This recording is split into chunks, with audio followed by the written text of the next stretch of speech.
But here's the truth. The truth that I want you to understand is that Jesus didn't just die for your sins. He died to remove the shame that you carry around. I want you to truly believe that. Because until you don't believe that, you're never gonna experience the true freedom that you are created to experience. And by the end of this episode, I really hope, and my prayer is that you are gonna be able to walk in the freedom that you were created to walk in. The freedom that says, I am free and free indeed. This is the Legacy Makers Show. Hey guys, welcome to another episode of Legacy Makers Podcast, a place where we talked about what it means to live a life with purpose, with faith, and strength. I am your host, Roger Salazar, and I want to thank you for tuning in today. I know you have a choice when it comes to podcast, and there is a lot out there, and choosing to be with me is a privilege and an honor that I hope I continue to pour into you as you continue to build your own legacy. Now, today we're going to tackle a very, very tough topic.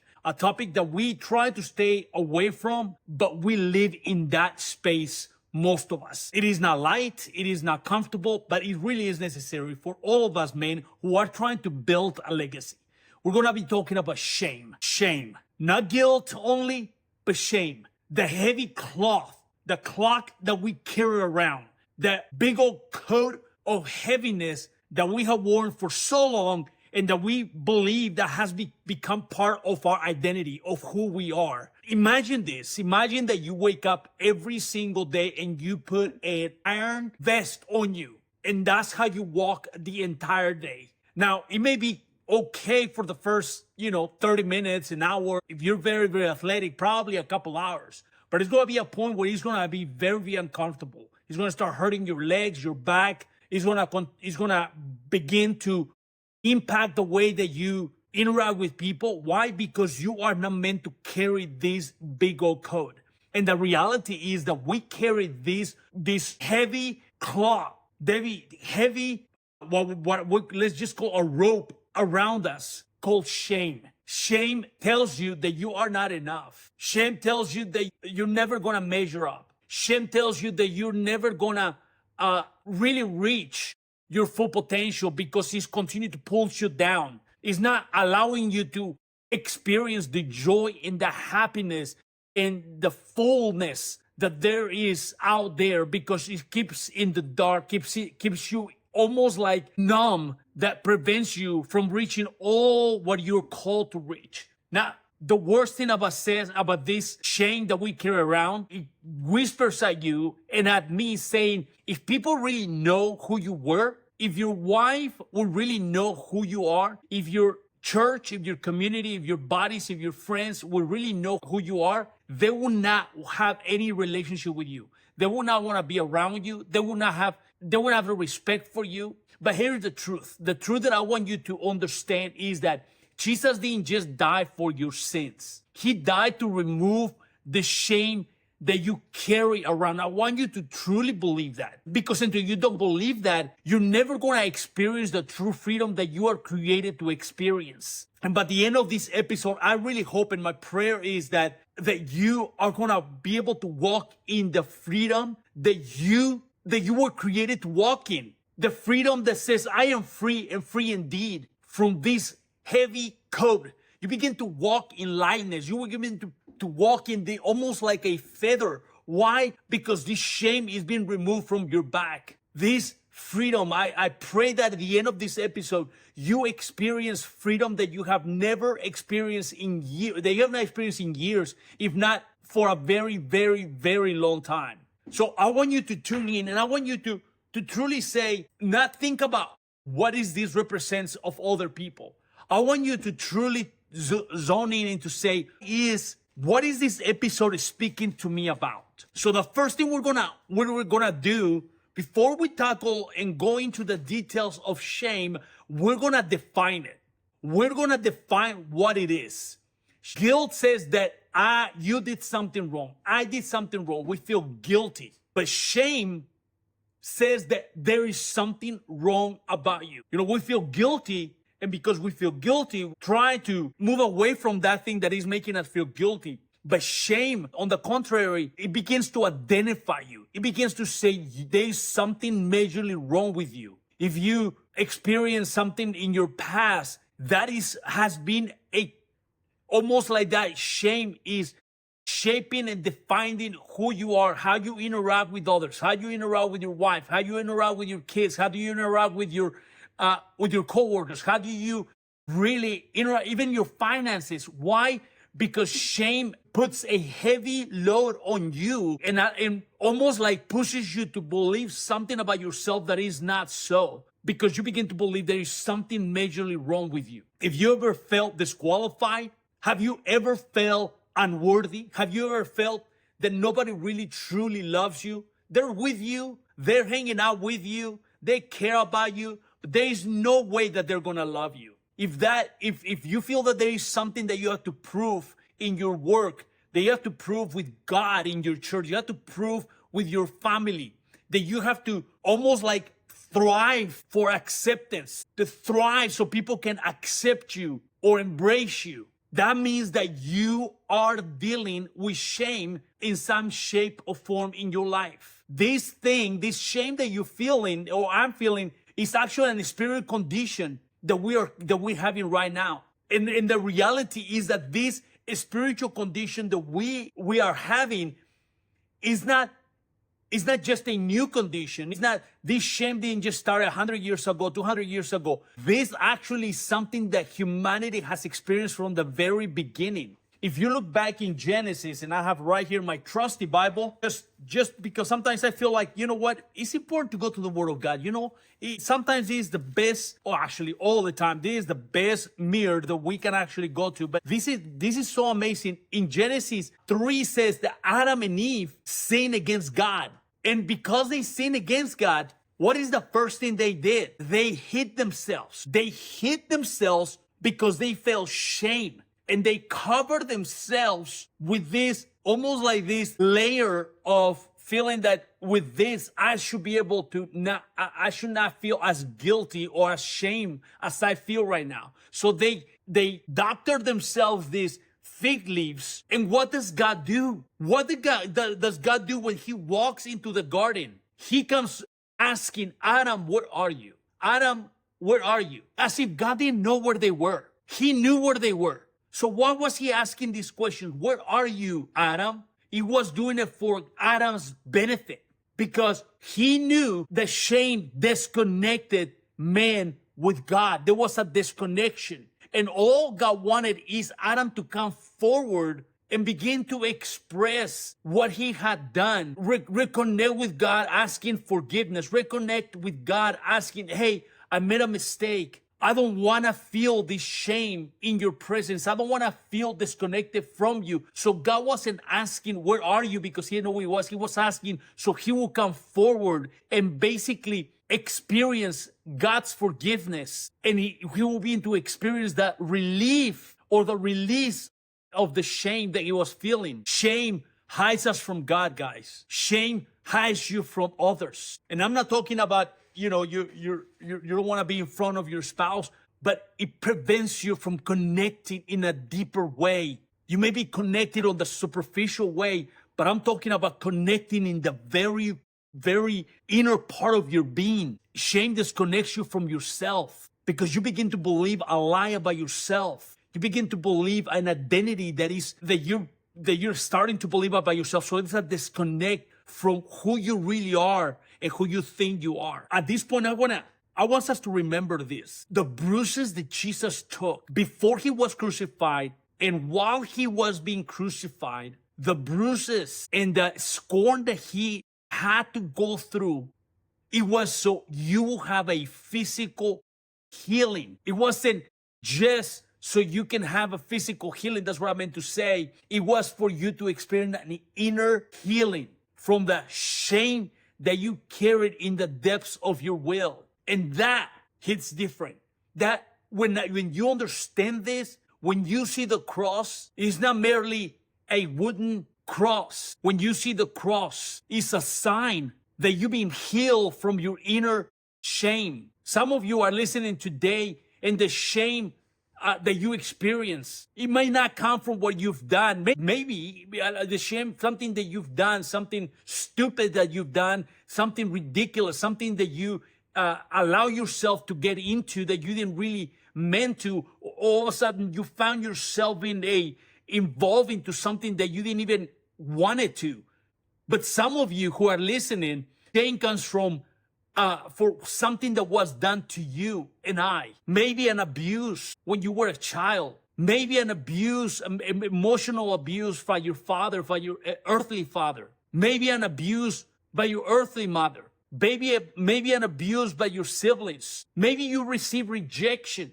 Maybe you were the last one to be picked at a football pickup game or a basketball pickup game. Maybe you were neglected. Maybe you were abandoned. Maybe you were betrayed. And the enemy has been using this event that happened in your life to convince you that you are broken. But listen to me. Jesus, I was telling you about Jesus. He died on the cross. He was bruised. He was beaten. He was scorned. And what did he do that? He said he was bruised for our iniquities. He was bruised for our inner shame. He was bruised so we would not have to carry a shame. And by his bruise, by his wounds, we are healed. Your shame that you're experiencing right now, the shame that is dragging you down, the shame that is pulling you down, the shame that is bringing you down on a daily basis and causing you to find yourself on a corner with no one. You don't want anybody to uncover you, but your shame has a healer, and his name is Jesus. I'm not preaching to you. I'm just talking to you of something that I've experienced in my life. I want to be very, very vulnerable and real with you guys. I've been in church for all my life. I even preached many, many sermons. I help youth. I tried to stay active in church. And even though I was doing all of that, inside I was dying. I was just performing, but I was hiding.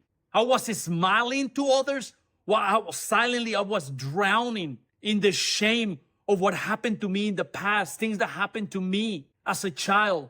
Things that I did, things that somebody did against me, all these insecurities, all these things that I had not dealt with, all of a sudden I found myself face to face against these things. I found myself that I couldn't take one more step. I had to go through this freedom moment in my life. I wanted to walk away from this feeling that if people would really knew the full version of me, they would not want to be with me. They would not respect me.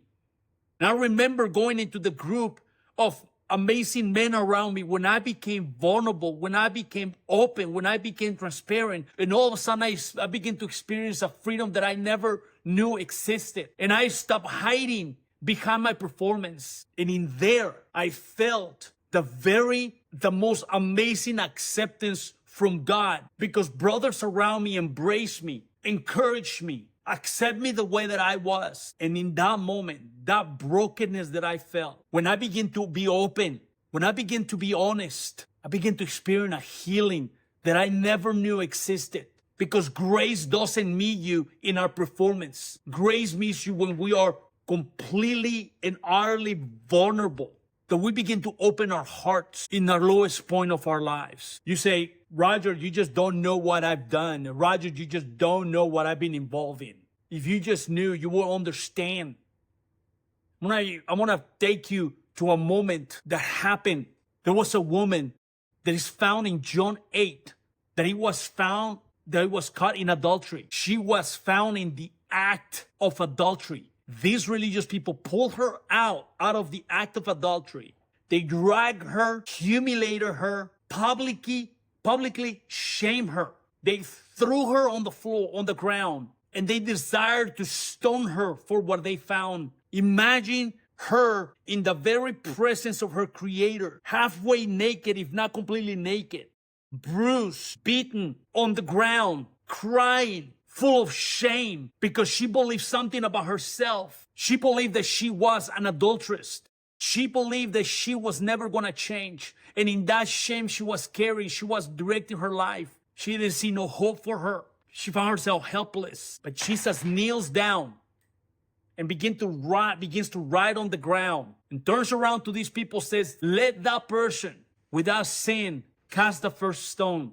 And one by one begin to leave. And then he looks at her with these gentle eyes, with this desire to embrace her. Says, woman, where are the people that are accusing you? Where are they who are shaming you, who are trying to put a label on you? Where are they who are trying to define you. She just looks at him, says, I don't condemn you. I'm not condemning you. I don't want you to live in shame. Go and sin no more. Jesus confronts the sin. I understand that you are dealing with sin, but he broke the shame that this woman was carrying. He broke it by accepting and saying, I don't condemn you. I don't want to put shame on you. I want to deliver you.